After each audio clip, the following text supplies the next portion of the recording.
ಉತ್ತರ ಪ್ರದೇಶ, ಬಿಹಾರ ಮೀರಿಸಿದ ಕರ್ನಾಟಕ.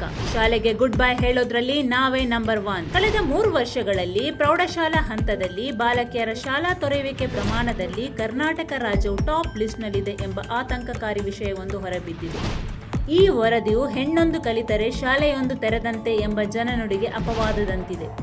ಲೋಕಸಭೆಯಲ್ಲಿ ಮಂಡಿಸಲಾದ unified district information system for education plus 2025-26 ಅಂಕಿಅಂಶಗಳ ಪ್ರಕಾರ ಕರ್ನಾಟಕದಲ್ಲಿ 9 ಮತ್ತು 10ನೇ ತರಗತಿಯ 13.9% ಬಾಲಕಿಯರು ಶಾಲೆ ತೊರೆದಿದ್ದಾರೆ.